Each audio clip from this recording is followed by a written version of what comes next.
What other indicators are you seeing of this cracking besides the price action?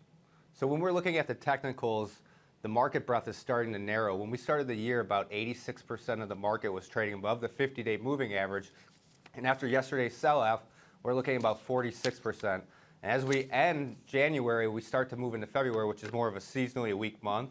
As you're well aware, sentiment is running hot and complacency is also there. Nobody thinks stocks can go down right now until short squeezes start having margin calls, and that perpetuates more and more selling as hedge funds have to start selling their best stocks to cover for their worst stocks.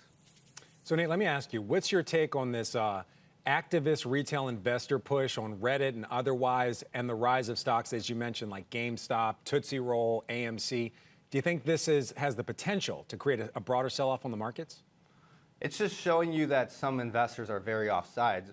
I mean, when you look at the long-short side of books, it's been very easy to pick on these names that have been secular losers, retail, brick and mortar, like the Macy's of the world. These stocks have been well known to not be able to compete with online e-commerce platforms like Amazon, Nike, and other direct-to-consumer names. So no, it's not surprising me that these names have had tremendous amounts of shorts, and then you get the perpetual call buying that has to have the brokerage side of the business to come in there and hedge their bets and essentially buy along the stock, and it just self-propels the short squeeze. So no. But I don't think it's really creating a bubble in the market because these are such small names that don't really matter. Now, if you start seeing massive short squeezes in Apple, Microsoft, Facebook, these names are about 20% of the total S&P from a market cap standpoint. So that would be a whole different conversation. I don't think we're quite there yet. All right, let's talk about some names that do matter. I know you're overweight on tech and healthcare, but those are pretty broad subjects. Can you kind of narrow us down, especially when it comes to healthcare? When you say you're bullish, what are you talking about? Are we talking about like a Teladoc? Are we talking about CVS? So what we're really positioning ourselves is for that reopen trade. And from the reopen trade, I mean people getting back in the operating room. So think of Stryker yesterday. They reported numbers that were pretty much in line. There's a lot of knees and hip replacements that didn't happen last year. Those procedures are essentially delayed. That's not demand destruction. That just means they're going to need to happen in 2021 as COVID starts to fade in the background. So med tech is where we like to be. Not really active in the insurance side, more on the software side with Aviva. Those are names that we have big positions in healthcare.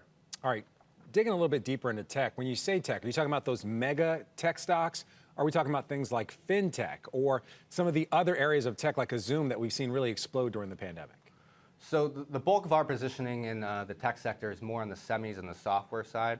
We do obviously have exposure to Microsoft, the Googles, the Facebooks of the world, but we're seeing a lot more value on kind of the derivative plays within the small and mid-cap names. So take a name like Knowles, which is the leading provider of microphones that go into consumer electronics.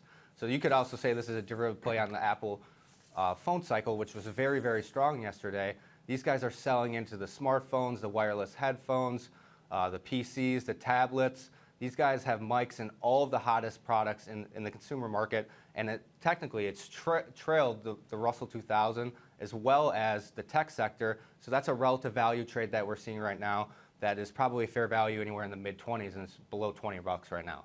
So we had an earlier guest describe FANG plus Microsoft as a defensive play. Do you agree with that, or are you rotating your portfolio into more cyclical names like industrials or materials? So the industrials and material complex has really been the spot to be since the late last summer. That trade is starting to fade. Relatively, the materials, industrials, banks have all trailed the broader market. Tech has been resurging lately, but I do agree with the person who said that you want exposure to the mega names, the FANG names, just given that they're the internet staples. These guys can perform in pandemics, outside of pandemics. These are all-weather tech stocks. You want exposure. We're not really overweight a lot of them. Our favorite name is Amazon out of those, but generally, yes, you want to have exposure there. So any other big themes for today as we see this huge tech sell-off with Tesla, Facebook, and Apple down, despite Apple and Facebook having really strong quarters? If you're looking to do something today, what are you focused on? What I'm looking really to do is take some positions that have been outright winners, trim those a little bit when I like the long-term thesis, and then maybe raise marginal cash. I'm talking 5 to 10% of the portfolio. Not today, but generally as we continue to move forward in the next, let's call it 4 to 6 weeks, and then wait for those names that maybe you missed over the last 6 to 12 months, and buy them when they hit levels that you like them at and that you believe in that longer-term fundamental story. So that's really what I'm doing. It's not a wholesale change on my end by any means, but I'm just looking to be opportunistic where I see better stocks that I can upgrade the portfolio to. Shepard Smith here. Thanks for watching CNBC on YouTube.